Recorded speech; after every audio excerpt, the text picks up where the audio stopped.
தூத்துக்குடியில் மிகவும் பழமை வாய்ந்த சங்கர ராமேஸ்வரர் உடனுறை பாகம்பிரியால் கோயிலில் வரலட்சுமி நோன்பு மற்றும் ஆடி கடைசி வெள்ளியை ஒட்டி கும்ப பூஜை நடைபெற்றது. இதில் 2007 சுமங்கலி பெண்கள் கலந்து கொண்டு உலக நன்மை மற்றும் இல்லற வாழ்வு சிறக்க வேண்டி கும்ப பூஜை வழிபாட்டில் ஈடுபட்டனர். முன்னதாக சுவாமி மற்றும் அம்மனுக்கு சிறப்பு அபிஷேகம் மற்றும் தீபாராதனை நடைபெற்றது. தஞ்சாவூர் மாவட்டம் கும்பகோணம் அருகே பொன்னியம்மன் கோவிலில் ஆடி மாத திருவிழாவை ஒட்டி அம்மனுக்கு மஞ்சள் நீர் அபிஷேகம் நடைபெற்றது.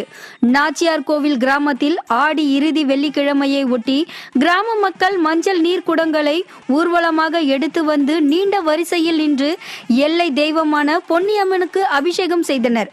இவ்விழாவில் திரளான பக்தர்கள் கலந்து கொண்டு சாமி தரிசனம் செய்தனர். தூத்துக்குடி மாவட்டம் விளாத்துக்குளத்தில் அமைந்துள்ள ஸ்ரீ மீனாட்சி சுந்தரேஸ்வரர் கோவிலில் சிறப்பு சுமங்கலி பூஜை வழிபாடுகள் நடைபெற்றது.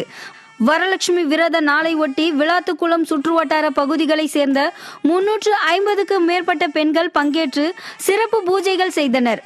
தொடர்ந்து நடைபெற்ற சிறப்பு அபிஷேக ஆராதனைகளில் ஏராளமானோர் பங்கேற்று சாமி தரிசனம் செய்தனர்.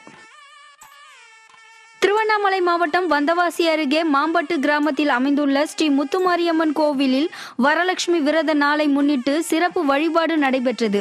முன்னதாக முத்துமாரி அம்மனுக்கு சிறப்பு அபிஷேக ஆராதனைகள் செய்யப்பட்டன. தொடர்ந்து 508 பெண்கள் சிறப்பு சுமங்கலி பூஜை செய்து காஞ்சி காமாட்சி அம்மன் அலங்காரத்தில் காட்சியளித்த முத்துமாரி அம்மனை வழிபட்டனர்.